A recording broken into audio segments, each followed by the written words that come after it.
Welcome and thank you for joining us live at your table today. I'm very excited to be introducing Darren Dennington, founder with Service with Style Hospitality Group, who will be discussing customer service like your business depends on it, because it does. Really quickly, I'd like to go over some housekeeping items to keep in mind. All audience members are on listen-only mode, which means you are muted. We will be monitoring audience engagement on the dashboard, so please participate by using the question pane. There will be time for questions at the end of the presentation. This webinar is being recorded and will be available online in the coming week. Before I hand it over to Darren, I would like to give a special shout out and thank you to our sponsor session, Square, and we're going to play a short video.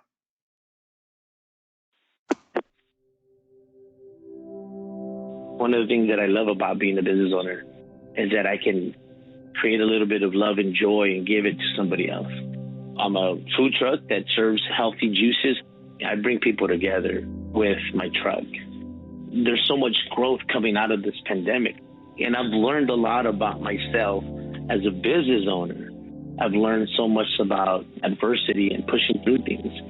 It's scary, man. I'm not gonna lie to you. It's been emotional, but at the same time, it shows you a lot about who you really are. You know, everybody wants a business, but nobody wants to put in that work. It's so exhausting. But if you really want it, you can have it. You gotta sacrifice, you know?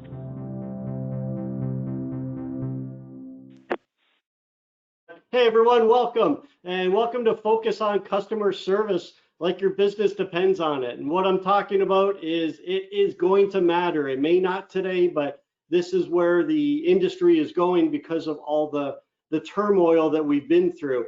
I've got a presentation for you today. I'm going to be as respectful of your time as possible. What I found over the recent months is that live presentations, you can go on a little bit, where the webinars, we want to be short and concise and to the point. So I'm going to share with you some really good steps on building a brand and building service. So my name is Darren Dennington from Service with Style, Secret Shopping and Consulting.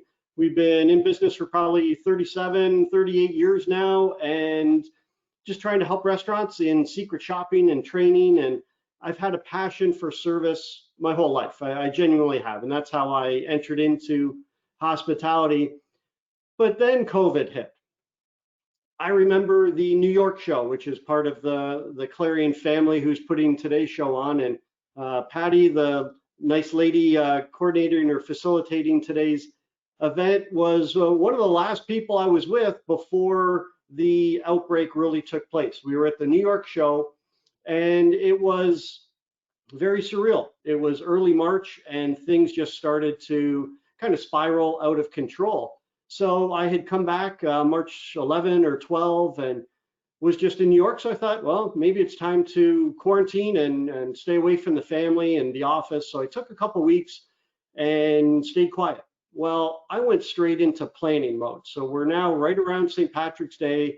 And one of the first decisions I had to make was to close my own restaurant. So it's a hard decision. And what I went into was a planning mode where if I don't know what's going on, I like to get some things on paper, try to map out where we're going. And early on, it was all about what's going on this week. There was so many changes and curveballs thrown at us that we had to figure out the week. Well, then I found a pretty good outlook with 3 months. And I remember talking to one of my larger clients, and he has probably 240 restaurants across the country. And he says, we're shutting them down. And the conversation I got into with him was, well, when do you think you would be back? And he was the first person that said to me 3 months, because I remember speaking with Patty on the New York show floor saying, this virus is going to be completely gone by the California show, right? Well, the California show is here today, and we're still dealing with it. So we started looking at the short term and the long term. Well, what I found very quickly was there was a lot of issues for whatever reason that weren't being addressed, whether it was a problem with an employee or a particular vendor or a service that we didn't know we didn't need any longer. So I found that the short-term planning was very easy to identify some good opportunities and how we can get better. So I started looking at it as a 3-month, and that's what my large client had said was, we're probably not going to be back for 3 months. And that was the first time I had heard somebody talking that long. So one of my avenues of future planning was, where are we going? Well, what's next year look like, and how do we rebound from this? Early on, I thought the future considerations would be the end of this year. Well, we're not through it. It's still a tragedy going on out there every day that we need to focus on. But when you look at the business side, I want to start looking through 2021 and start to see what changes the business is really going to take place there. So today I want to talk about several things, but a lot of it is the guest perspective, what they're thinking, what they're feeling, what they're going through right now, what they're looking for, what's important to them, and what they love and what they've walked away from. I want to talk about some opportunities that you have today to look at your business from the outside and try to get better. But we've got to be looking at new standards because the guest perspective is changing. So we have to be thinking about how we're changing for them. Obviously, we've got all kinds of new standards to do with COVID-19. And then I want to hit you with what I consider 10 steps to great service. 10 simple things that have to be in place if you're going to deliver fantastic service. And we want to talk about how to implement some of these things.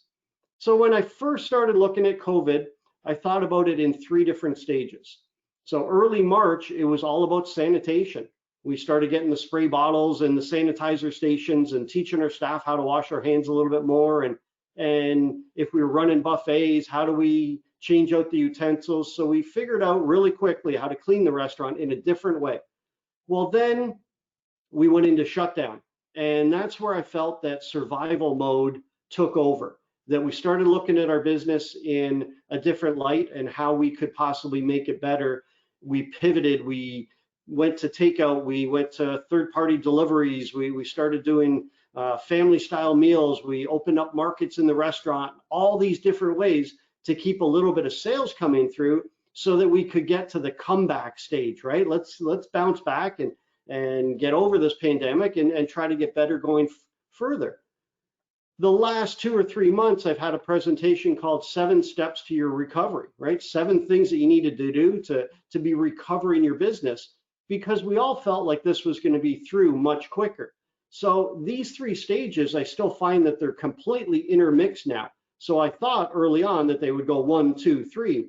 Well, we're still figuring out the sanitation piece. So many businesses are still in the survival mode, and the comeback mode, as much as we want it here, it's just not here yet. So there's 3 different things that we have to be looking at to take this into account.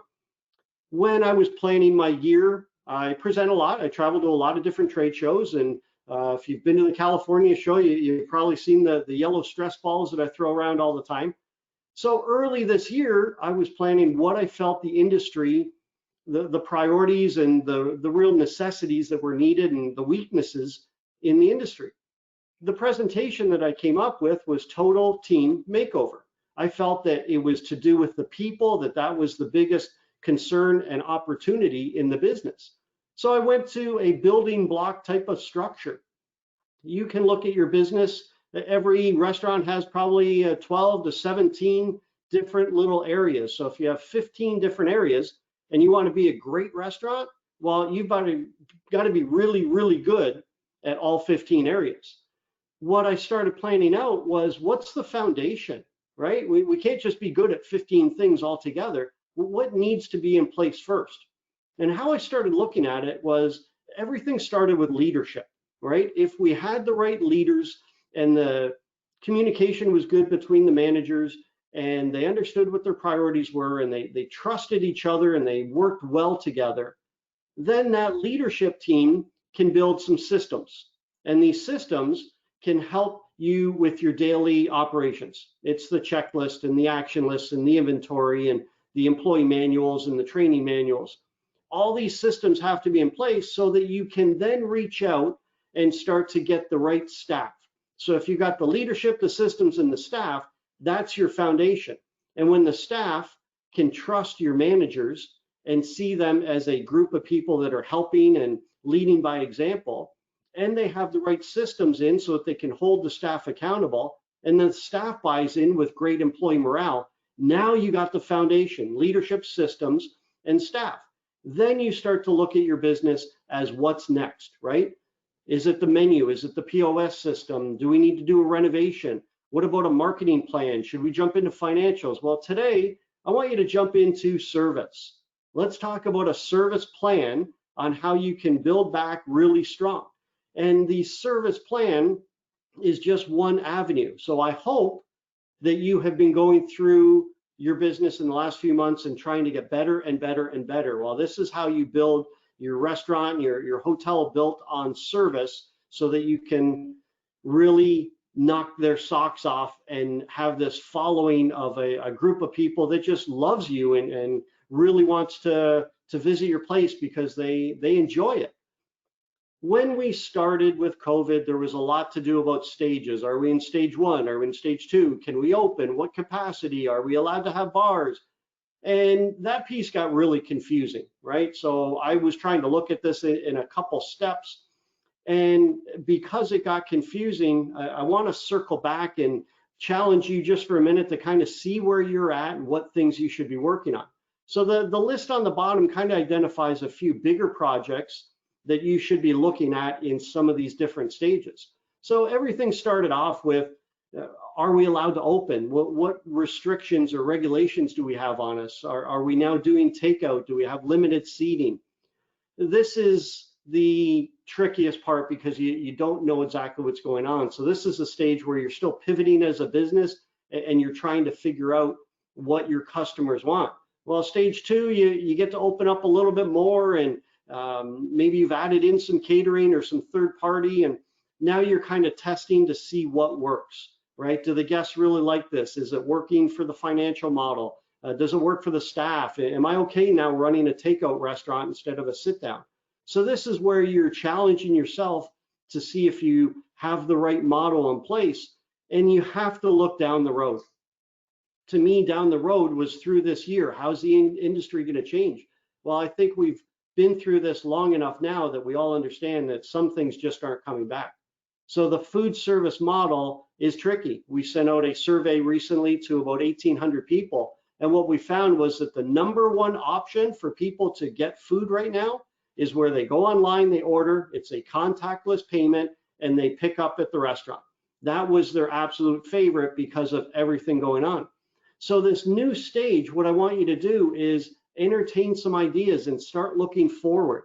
This is a perfect time to get your leadership team together and look at what you've done right and what challenges you have from your new model and where you're going in the future. So talk about these and make sure that everybody's on track.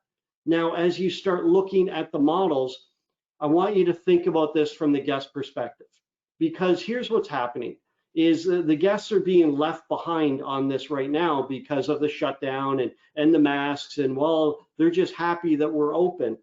So we've been pushed aside because customer service isn't that critical right now.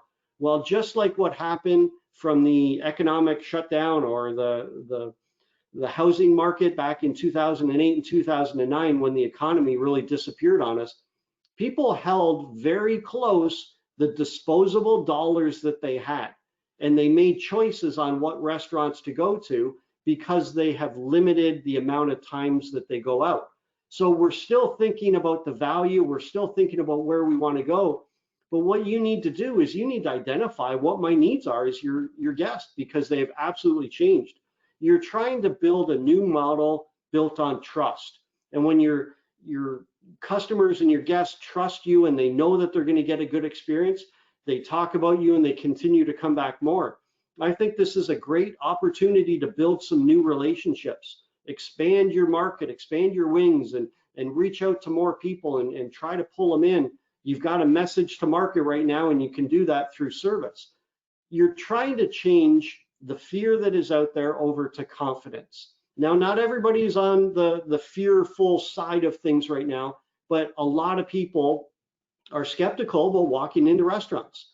your goal is to make them feel warm and welcome and invited, and you have everything under control so that they start to trust you. And I'll get into trust a little bit more, but just know that they're watching everything because so many things have changed. From a secret shopping perspective, the last 22 years, we've been doing secret shopping all across the country, and I love the scores, I love the graphs, I love to see what people are responding to based on the type of experience they had. So think about this. You walk into a restaurant, pick the last restaurant you went into, and put a score on it.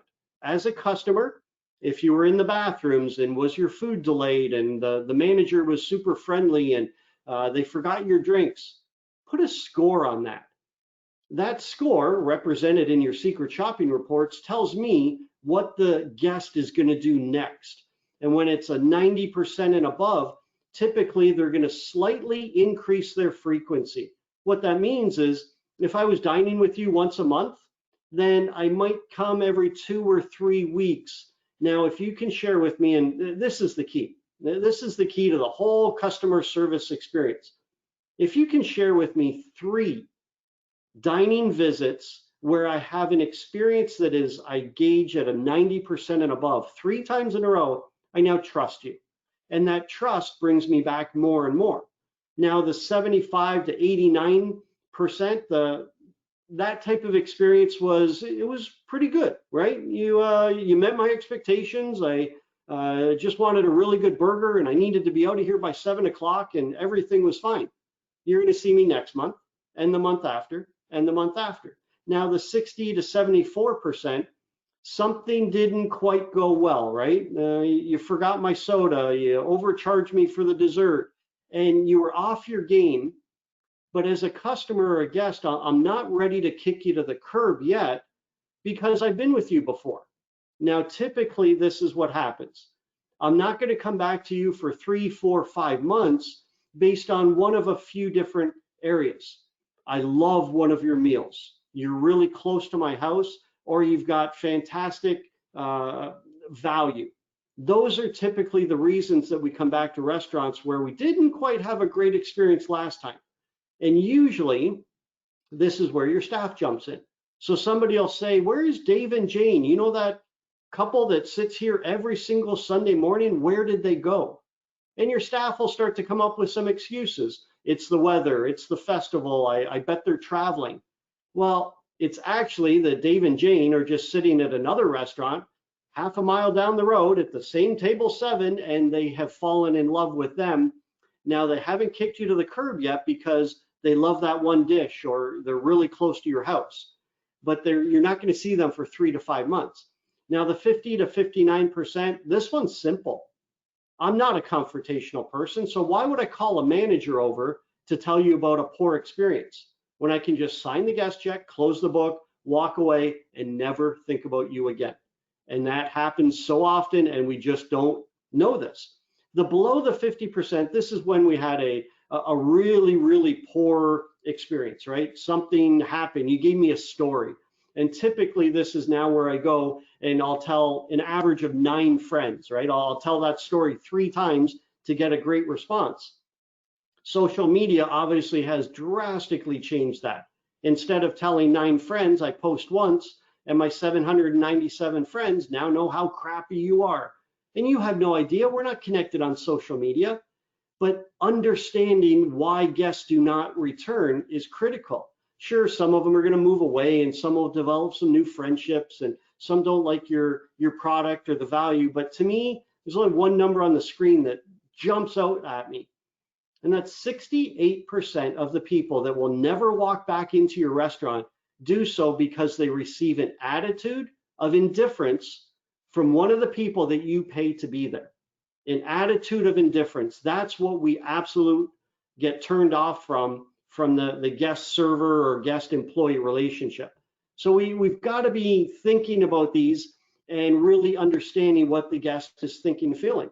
From this recent survey that we put out, we're finding a lot of things have changed. I already told you that the pickup touch-free payment is the favorite method, but we also see that a lot of Americans, 78%, say that they're not comfortable unless there's precautions being taken. right? They have to see that there's that fear side out there, and they have to see that you're taking these precautions. We've got 68% of people that say they would not feel comfortable in eating in a restaurant if they haven't shown us that they've taken this serious. So the guests need to see this to feel comfortable, to start to trust you again. Trust takes time, and you've got to build that. But also, we found that 53% of people are downloading more apps and using that to have the touch-free surfaces and the service. So there's a lot of things that are changing with what we think and what we feel. How you now take this and run with it is you put what your guests are looking at and thinking and feeling into what your model is. And your model, I hope that over the last few months, you've challenged yourself on the model. Should we be open Monday? Should we open for lunch a little bit later? Do we really need to do pickup service? Should it just be curbside? And you start looking at all the different types of avenues. Why are we open Sunday night for dinner? Those are the tough decisions that you have to make. But this is where planning for the future really comes in. If you know that your guests want this type of service, then you pivot and grow your business towards that. Take some time, work on your model. The model has to be financially sound.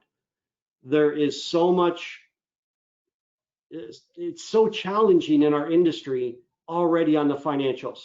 I find that good restaurants are 10, 12, 15% profit. Average restaurants can be 5, 6%, and poor restaurants, we're seeing them lose 5%, 10, 15%. The model is what determines that. Ultimately, you're looking for a really good prime cost. All your food, all your beverage, all your labor wrapped into one number. If you can keep that around the 55%, that is, if you're up in the 850,000 per year sales range, you should be able to keep your prime cost in about a 55%. But what happens is your model sometimes really hurts that. So the model is where you find efficiencies and make sure that it helps with your labor cost and your food cost. So the model has to be right with the financials to tie in together. But as you come back and we start the recovery, just make sure that you're analyzing every single cost, right? You work with the people that are valuable to you, and you use the services that can help your business spend wisely and really keep it on track. So let's pick up the service building block, and let's talk a little bit about service and how you implement 10 steps to great service. Now, some of them you may think have nothing to do with service, but when you look at everything together, this is how you build a service plan and not just talk about service once every 3 or 4 weeks. Service is one of these areas that I find very easy to implement and keep running regularly.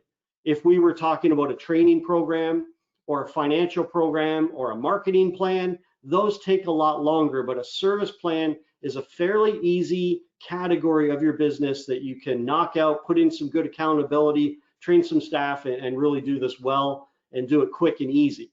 So it starts off, of course, with great hiring. If you're not bringing the right people on, you just don't have the opportunity to have a great team. I take this very serious. We just finished up a webinar 20 minutes ago, and one of the questions was, where do I find staff, right? Where do I find that kitchen manager? I have 6,000 people in my city and there's nobody around. I find that every restaurant for the last year or two, in some way or another, has been struggling on finding good staff. I've come to the conclusion that it's not just one simple means that's going to be a great way for you to find these staff, but it's working 5, 6, 7 of them. You've got to talk to your employees and see if they've got good friends, talk to your food vendors, put on some online ads, recruit wherever you can. Then you organize your recruiting. And what that means is you take some time and filter out the applications and get the best possible options. Then I go into interview mode, 2 interviews by 2 different people on 2 different days. We take this serious. We don't hire somebody because they have black shoes and they can start tomorrow. If you want to be a great restaurant, it is built on the people. Take your time, slow this process down, hire slow, fire fast, and make sure that you're doing everything you can. Every single one of us that's hired anybody in a restaurant has hired somebody that didn't quite work out. But the longer that you interview and the deeper the process is there, the better selections you get. When you look at your staff returning, some of us are starting to open up and get a little bit busier. A lot of people are coming off unemployment and they want their jobs back. I do the same practice with people that have been laid off or furloughed. I bring them back through a process. Are they right for the position? And review those people is the same depth that you do anybody new coming off the street. What you want to be able to do is understand your hiring needs in advance. And what that means is hire for the positions you need and go after those type of people. If you're looking for a new cook, that cook could be extremely creative or extremely organized. What type of person do you want? The extremely creative, they're building your specials and really creating a flair in the kitchen. The organized person is running through your checklists and doing your inventory and doing your ordering. So understand the type of person that you need beforehand. Then we go to a training program.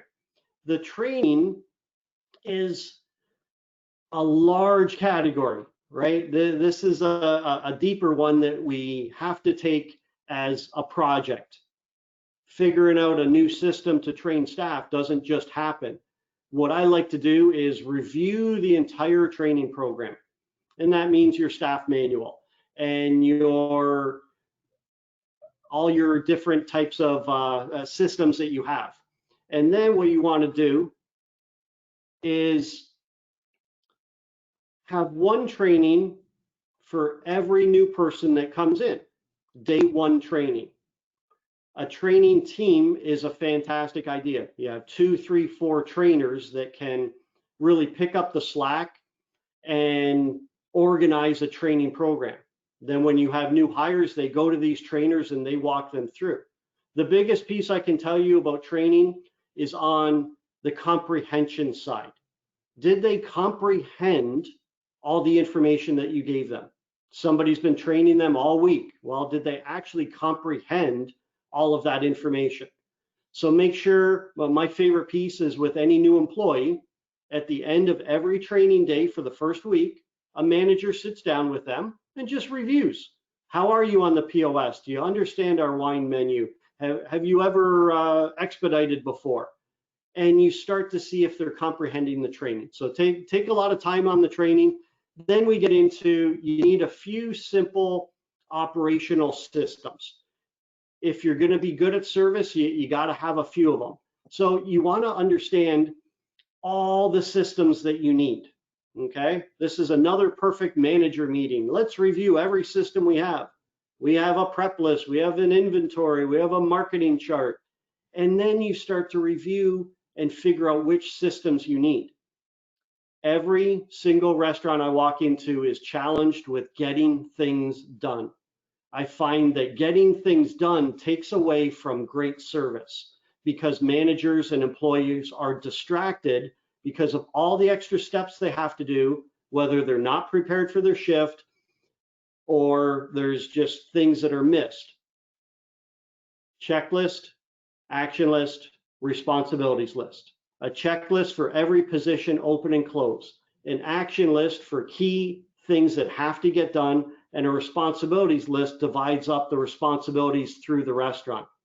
These 3 pieces together allow you to take the small, simple things off your plate. You ask why I carry the yellow stress balls and throw them out all the time. I find that 85% of the stress comes in from your employees. That's your stress, and it distracts from your managers from getting things done. If we understand the employees and we have systems in place that they know what their job is, then they can go out and get their job done. So this is how you take the little things off your plate so that you can focus and have the time and the energy to focus on providing dynamite service. The next piece is leadership. Still a missing segment of hospitality that can really harm businesses. A great leader says that I understand everything that's going on. I want to work well with my staff. I'm in tune with what's going on. The leadership team has to come together at meetings. If you want any of your leaders to make an impact on the floor, first they have to earn the respect of the staff. Now, just because you got promoted to manager or sous chef, it doesn't mean that me as an employee am ready to respect you. You have to earn that. In today's society, I have to see that you know what you're doing and that you can help me do my job before I'm going to respect you. Once I respect you, now I'll get anything done that you ask. Absolutely, I'm part of the team. This is fantastic. The leadership sets the tone. The leadership flows down to the employees. I love the book 1 Minute Manager, right? It's a 1 minute appraisal and a 1 minute reprimand. When I see good things, I'm going to call my staff out. When I see something wrong, I'm going to address it right then and there. And good leaders understand what's going on the floor, and they have a command of presence. We get into employee morale. The employee morale is the attitude. It's the driving force of a good shift to a bad shift. The first thing you have to do is understand where your employee morale is. Look at it as a scale of 1 to 10. Where's your employee morale? Well, for me personally, out of 37 years, I've only ever worked in one restaurant that I would consider a 10, right? It was fabulous. I still keep in touch with a lot of these people. 25 years later, we were jam-packed, making a ton of money, having fun, kicking butt. I have yet to bring that type of environment back. I've tried for a lot of years and gotten close, but that's my 10. If you think your employee morale today is at about a 7, then your employees think that you're a pretty good guy to work for. And sure, I'll do a few things, but every once in a while, we kind of have this bad shift and get off track for a few days, and then we slowly build back up. If you think that your employee morale's at a 4, then you probably have somebody getting ready to come into your restaurant tonight, right? They're working your dinner shift, and they're sitting there in the mirror and they're getting ready and they're saying, man, is today the day? Oh, I can't quit yet. My rent's due next week, or I'm trying to save up for a new car.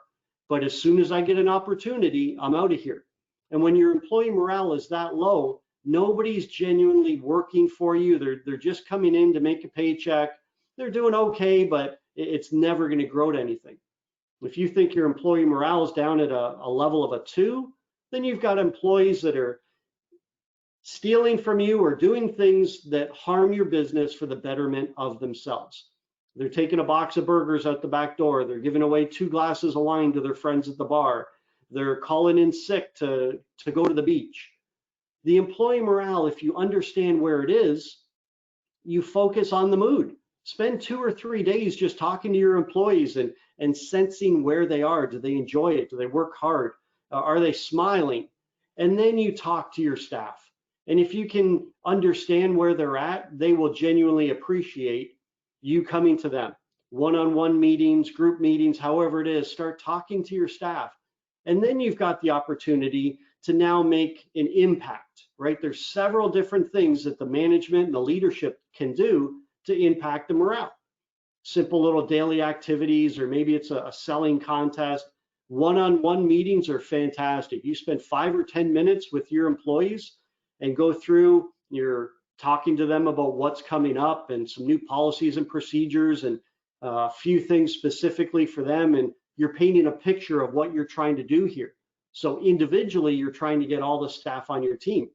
Employee evaluations can also be a really good tool. If you're at a level where you think you're getting pretty good, but you have just a few more nudges to get to, a few more steps to climb, employee evaluations can really get specific with certain people on what they can do better and how they can be a bigger part of your team.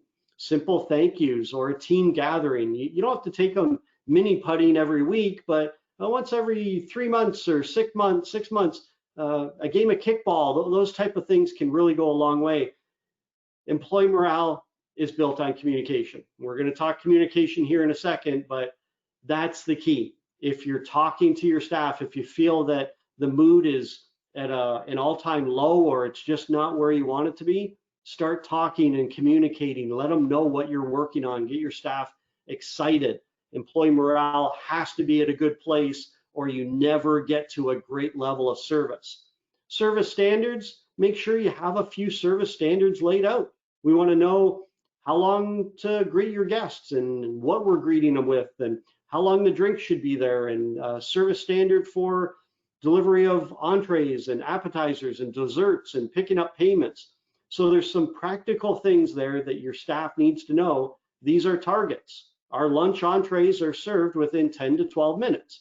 That's our standard. What you do is then start to discuss the service points with your staff regularly. You start to make service part of the conversation. You start talking about how they're greeting the table, and can they smile a little bit better, and are you going to get to that table quick? They've been here over a minute. So you talk and talk, which then starts to make the focus a little bit more on service. Remember that you're always on stage. That means that we watch moving parts in a restaurant. We'll sit down, and me and my wife will get together for dinner, and we'll chit chat a little bit, and we'll get our order in. And then the menus are gone. We don't have drinks, and we're kind of looking around for a minute. Well, we watch what moves. We watch the TVs and we watch the staff. So we see what you're doing all the time. You're always on stage. If you're in the front of the house and guests are there, people are looking at you. And then for service standards, you want some accountability, right? You can go back and have simple little coaching sessions with your employees. Secret shopping, bring the report back, let them know how they did, give them their opportunities on how they can get better. Connecting with the guest, making people smile, showing them that you care. It's hospitality, it's restaurant 101. What I have personally grown into is 15 seconds goes a long way.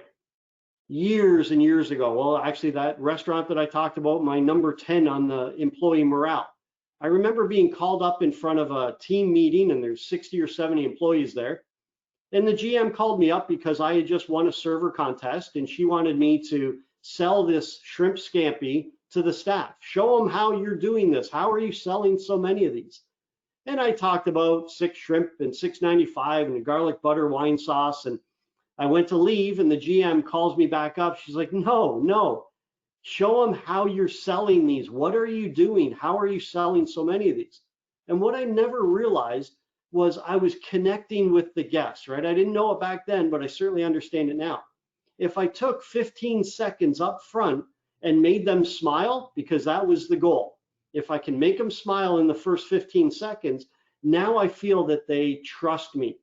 As much as this relationship between server and guest can go, they trust me. We shattered this brick wall, and now they feel like they're ready for a good experience. And what I found is after they smile, now they participate a little bit in this great experience. So 15 seconds, you ask a couple questions. It has nothing to do with the restaurant. You're not talking about the daily specials or what they would like to drink. You're talking about the logo on somebody's hat, or a beautiful set of earrings, or the drawing that a young lady just finished sketching out with crayons. And if you ask a few questions, that's where the conversation goes, and your goal is to make them smile. What I do before I approach every single table is I observe. I like to see what type of guest I'm possibly serving. Is it a couple that I feel just wants to be left alone and they want very professional service? Is it 2 couples that are out to have a few drinks and want to goof around and I can really lead that experience? Is it a family that wants to be out really super fast? If you understand what type of guest you have, then you can customize the service. When you get up to the table in the first visit or two, if you inquire a little bit, then you're collecting information so you can really customize this experience. You got to have absolutely awesome greetings, right? You got to kick it off strong. Go beyond hello. That means that anytime you have an opportunity to get to know the guest a little bit, that's how you want to build the relationship. For managers out there, there's table visits and there's table touches, right? I go into table visit mode when things are going great and I want to talk to people and ask about their grandkids or how long they've been living in the area. A table visit, I'm trying to build relationships. Table touches, I'm trying to solve problems, right? The shift isn't going that well, and I just want to see, is there a potential problem here that I can solve before you even know it? So sometimes I'm at a table for 2 or 3 minutes building relationships. Sometimes it's 5 or 10 seconds to identify potential problems. But build the relationships, because that's where you start to gain the trust. Now we've got a really big roadblock with us now. We've got face masks, and this takes away the smile, the genuine, the expression. So what you've got to start to train your servers is we need some more of this. We need gestures. Hey folks, how are you? It's great to see you. Because you can't see it on my face anymore, they have to connect with guests in other ways. And that's what we're seeing, is that taking away my nose and my mouth takes away the expressions. So now we want to start waving and moving and lots of eye contact and loud voices to feel that connection. So face masks are a real barrier, and we've got to overcome them. Now, communication, I only got a few left. I'll wrap up here in the next few minutes, but communication is a big one. And there's so many moving parts on here because there's so many moving parts with communication. Restaurant managers typically think that they communicate very well. When you address their staff or the people that work for them, they don't feel that they get enough information. So communication obviously isn't just about talking, it's about listening and making sure that they understand. I break restaurant communications down into 4 parts. So the first piece is the operational communication, right? For managers out there, operations. Let's say you've got a manager that's leaving at 4 o'clock and the new one came on at 3:30. For the next half an hour, they should be involved in operational communication. What's going on today? What are our specials? Who called out? Are we out of anything? And you talk about the day-to-day details as often as you can. You got to have a communication book or a good text message program, and you got to be communicating the small things all the time. And then we jump over to directional communication. This is when you hit the pause button on operations and you sit down in a manager meeting and you hash some things out for an hour. You got to have a weekly manager meeting. There should be one person leading it. You should have an agenda. And what comes out of that is your action list. It's your plan. It's your decision-making process. And when you take actionable steps and you divide them, you're delegating all these to-dos inside your meeting. And that meeting becomes your checkpoint every week. Did you get those few things done? Let's review the action list. And then you throw in the owners, right? The owners want to have their voice and understand what is taking place. As an owner, they want to put information in and they want to get information out.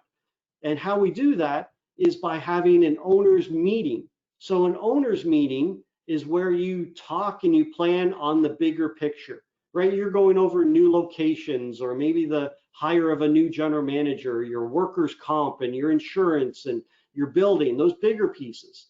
The operational meeting is for the managers to go through their daily details. Now, owners, be careful, okay? You try not to get involved in the daily stuff. You let your management team handle that. But managers, make sure that you understand that your owner needs information out if they're gonna be in a good, comfortable place. So you've got to go back and forth and back and forth. So from the management side, understand what your owner's priorities are, communicate back and forth with them.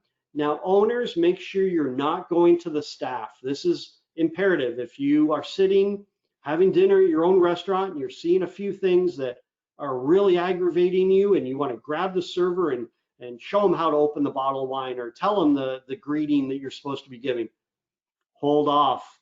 Don't go to the staff. You're going to undermine your manager. Make as many notes as you want. Go directly to your managers. Managers, now you communicate with your staff. Communication with the staff should be regular. I love stand-up meetings or shift meetings, 5 minutes every day to go over the small details. You have to have a couple methods to communicate with your staff, because there are so many pieces of information to get to your employees. And if they don't know them, they're never going to pass on the details to me, the guest. So make sure that you're communicating properly. Focus on the communication. It's a really big area that gets left behind so often. Now we jump forward to sales. Selling is a really big part of service. First thing that I suggest is you have a marketing committee. 3, 4, 5, 7 people that sit down once a week, once a month, once a quarter, doesn't matter, that you review what is taking place on marketing. And if a marketing committee goes really well, yes, you're driving sales, but what you're also doing is planning your message so you can now get it through to your staff. And your servers can now, and your bartenders and hostesses, join your sales team. So they're not just serving and talking to guests, but they're taking the message from the marketing committee and passing it on to your guest. What a good leadership team or manager should do is identify the items that you want your team to sell. If you're running an Irish pub and you've got shepherd's pie and chicken wings, and your chicken wings are fabulous, but they're at a 44% food cost compared to a 21% for your shepherd's pie. I hope that that message has been delivered. Sell the shepherd's pie. If you take an order for chicken wings, they're the best wings you'll ever have. You're going to love them, but I'm not promoting those. I'm trying to sell the dishes that my manager wants me to sell. If you have a list of 4 or 5 dishes, put it up in your server alley. Make sure they know what items you want them to sell. You have to train your staff on selling techniques. We take for granted that everybody knows how to sell. In your shift meetings and stand-up meetings and staff meetings, talk to them about how to sell. Pull some of your employees up, do a mock service, ask them to sell a shrimp scampi, ask them to sell the glass of wine, but they have to have the knowledge if they're going to sell anything. If I have a server on my floor and she doesn't understand if Pinot Grigio is red or white, she's never going to go to a table and talk about wine. So they have to have the knowledge, they have to understand what products you want them to sell, and they have to be shown how to sell a product. Talk to them about the sales techniques, run the contest. Selling to enhance allows me to have a better experience. If the server comes over and suggests a great bottle of Pinot Grigio to go with my entree, and me and my wife have a wonderful bottle of wine, and it enhances some great conversation, and we just have a memorable experience, I'm not worried about the extra $33 on the bottle of wine. I walk away saying, wow, that was fantastic. So if you sell additional products, I walk away with a better experience. So you can sell to enhance. It's a great way to drive it home. The memorable experience is what you're ultimately trying to capture. We dine out and we utilize restaurants and hospitality venues as gathering places for family meals or for small meetings or for larger events. So we're coming to you looking for a memorable experience already. And that memorable experience first starts off with you understanding what your customers or guests love about you. You have to know what they love so that you can try to replicate this as often as possible. You got to be on social media understanding what people are saying about you. Digital comment cards are a fantastic way to go. Questionnaires, we designed a new customer questionnaire that you send out to anybody that's ever been in your restaurant, and you get some great simple feedback. Secret shopping is a great way to get that extra feedback. But you have to remember the small things. That's what we remember. It's the little personal gestures. It's the conversation. It's the smile. It's the professionalism. It's the unexpected gestures where somebody holds the door open for me, or grabs an umbrella and walks me out to my car, or offers me a little extra dressing because they saw that I was running out of it. The simple, tiny things make the memorable experience. But the personal conversations is where we get to know the people. Ultimately, you're trying to build friends, right? That's what regulars are. They're people that come in and see you. And the more that you can challenge your staff to go out and gain more regulars, the better off you're going to be. The end of the presentation's almost here. I've got one more slide that I want to talk a little bit about some COVID-19 procedures that have really been taking over. But if I can just tell you a little bit about Service with Style, secret shopping, team training, surveys, questionnaires. We've got a brand new website that we just launched a couple weeks ago. If you're interested in any of them, sign up for a demo. And what we're going to give you for that is a brand new workbook that we just put out. It's called 10 Steps to Great Service. So everything that we're talking about here is now in a workbook form for you to walk through, answer questions, and build your service plan. So go to our website and take a demo, and you'll get the 10 steps to great service. What your guests are now thinking about is changing the outcome of your restaurant, because we're walking in with a different perspective. We're walking in with different thoughts and different feelings. So as well as considering the great service and the connections and the memorable experiences, you also have to think about what they're looking for now. So with the virus, obviously we went and hopefully the first part, you're doing all of these, right? You got masks and social distancing, and you went on a hand washing frantic, and you taught everybody, and you got gloves, and you're doing regular cleanings, you're doing proper cleanings, you got sanitation stations and temperature checks and all these things that went into the safety piece that your guests are absolutely expecting. And then we've got the no touch part of this, right? Did you go no touch menus or payments and condiments? So you got to figure out those pieces. And then do you have a plan? Do you have a sick policy in place? If somebody on your team comes down with COVID, how are you handling that? What's your message going to be to the employee, to the other employees, to your customers? What are you going to do on social media? Talk about that in advance so you don't get caught off guard. Then we've got the separating, right? The social distancing. Several people have started their prep overnight so that they're limiting the contact between their employees. Obviously, the outdoor seating, the pickup areas, we've blocked off a lot of our seating. I love the large tables with just a few chairs. We have server areas at the tables to where this little section of the table is mine. We're going to put a piece of tape across it, and I'm going to set everything here, and you're going to pick up everything there to limit the amount of reaching over the tables. And outside meetings, if you're meeting with your managers, do Zoom calls, and the training of your staff and your customers. So you've got to train all of them. Unfortunately, what we've seen is people are a little stagnant with where we are on all these policies and procedures now, and they've started to fall back into some of their old habits. And the reason I know this is we're shopping a lot of restaurants with a new section called Current Climate. So everything that we're talking about here, we are secretly shopping for, and we're starting to see the scores go down and down and down and down. And that tells me that the staff had been taking it serious and are letting off a little bit on that. So as managers and owners, you have to keep this focus, because a lot of people have yet to come back to restaurants. And just because you've been there for a couple of months, the next person walking in the door might be the first time they've eaten out, and they're really curious to see what you've done. The communication part of this, talk to your staff, talk to your customers, let them know what you're doing. I love the ambassador role where you have somebody greeting them at your restaurant outside of your front door to tell them all the new practices and procedures that you're now doing. But because they're going to be thinking about it, you need to be thinking about it. And Patty, I'm going to turn it back to you. If there's any questions out there, I'd love to field some questions. And thank you, everyone. And Patty, I'll turn it back to you. Thanks, Darren, and thanks so much. It was lovely to listen in on this session. I know I learned a lot since I'm still a server in the world out there.